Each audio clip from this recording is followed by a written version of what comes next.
আসসালামু আলাইকুম ভিউয়ার্স, কেমন আছো তোমরা সবাই? আশা করি খুব ভালো আছো। আলহামদুলিল্লাহ, আমিও অনেক ভালো আছি। প্রত্যেক দিনের মতো আজকে কিন্তু চলে এসেছি তোমাদের সঙ্গে এই সমস্ত কিছু নিয়ে। বলো তো কী বানাবো? আজকে বানাবো সুন্দর একটা ওয়ালমেজ। দেখতে পাচ্ছ একেবারে এতগুলো ক্লে নিয়ে বসে গেছি। চলো ক্লেগুলো ঢেলে তোমাদেরকে দেখাই আমার কাছে কতগুলো ক্লে আছে। এই দেখো, আমি এই ক্লেগুলো নিয়েছিলাম অনলাইন থেকে। এই ক্লেগুলো থেকে আমি একসঙ্গে 36টা অর্ডার করেছিলাম মাত্র 120 টাকা দিয়ে। তোমরা যদি আমি যে পেজ থেকে নেই সেটা দিয়ে নিতে চাও তাহলে কমেন্টে জানাবে, আমি লিঙ্ক কমেন্ট বক্সে দিয়ে দেব। আর এই যে এইখানে আমার প্রয়োজন হবে এরকম মার্বেল পেপারের। আমি এখানে ব্ল্যাক নিয়েছি আর নিয়েছি পিঙ্ক কালার। আমি প্রথমেই ব্ল্যাক কালারের মার্বেল পেপারটা এখানে ব্যবহার করছি এই কার্ডবোর্ডের উপরে। পেপারটাকে কার্ডবোর্ডের মতো আন্দাজ করে কেটে নিয়েছি। তারপরে এই যে যেইটুখানি বাকি ছিল আঠা দিয়ে খুব ভালোভাবে মোল্ড করে নিয়েছি। প্রথমে কাঁচি দিয়ে একটু সাইডগুলো কর্নারটা আমি ভালো করে কেটে নিচ্ছি, যাতে একেবারে যেমন আমরা খাতা আবার বইয়ে মলাট লাগাতাম ঠিক সেইভাবেই কিন্তু এটাকে মলারের মতো করে মুড়িয়ে নিতে হবে। একটু আঠা ব্যবহার করছি এখানে যাতে উঠে না যায় পেপারটা। আর এটা আমার রেডি হয়ে গেছে। এবার চলো যেটা বানাবো সেটা শুরু করা যাক। আজকে আমি একটা টিউলিপ ফুলের উপরে ছোট্ট একটা সিম্পলের মধ্যে ওয়ালমেট বানিয়েছিলাম, যেটা কিন্তু টাঙিয়ে রাখার পর ঘরটাকে দেখতে অনেকটা সুন্দর লাগছিল।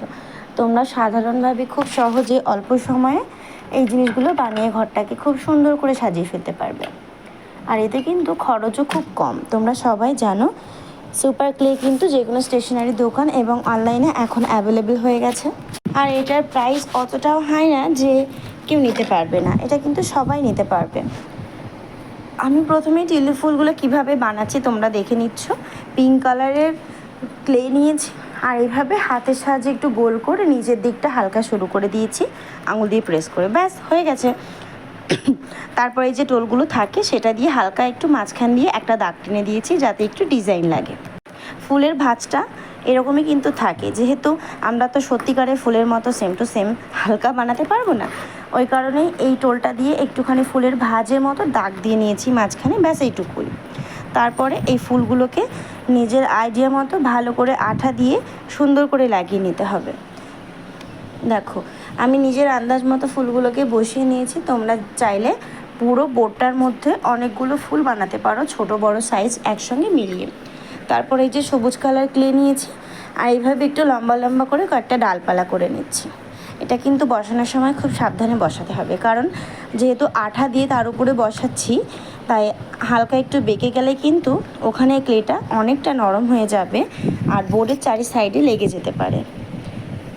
দেখো আমার এখানে প্রথম ডালটা লাগানো হয়ে গেছে, এবারে পরেরটা লাগিয়ে নিচ্ছি সেমভাবে। আমার এখানে সব কটা ডাল বসানো হয়ে গেছে। প্রথমে আমি ছোট পাতা বানিয়েছিলাম, তারপরে দেখলাম ভালো লাগছে না তাই কয়েকটা বড় বড় পাতা বানিয়ে বেশ খানিকটা লম্বা পাতা বানিয়েছি। এইভাবে ঠিক এরকম করে ডিজাইন করে দিচ্ছি একটু, আর এইভাবেই নিচের দিক থেকে উপরের দিকে খুব সুন্দরভাবে মুড়িয়ে দিচ্ছি। দেখো এই বড় পাতাটাই কিন্তু দেখতে বেশি সুন্দর লাগছে।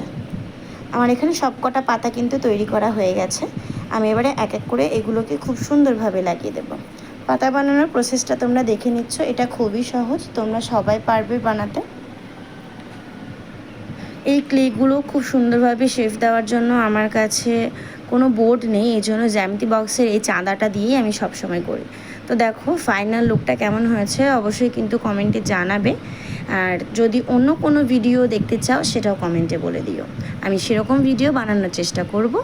হয়তো ভিডিওটা বানাতে একটু সময় লাগবে কিন্তু আপলোড হতে খুব বেশি সময় লাগবে না, সেই কারণে তোমরা কমেন্টে জানালে আমি তোমাদের পছন্দ মতো ভিডিও আপলোড করব। সাইডে একটু ফাঁকা লাগছিল বলে এরকম ছোট ছোট পাপড়ি বানিয়ে চারিদিকে লাগিয়ে দিয়েছি। আর এই যে ফাইনাল লুকটা কেমন লাগছে দেখে বলে দাও তো, একটু কমেন্টে অবশ্যই জানিয়ে দিও। আজকের মতো এখানেই শেষ করছি, সবাই ভালো থেকো, আল্লাহ হাফিজ।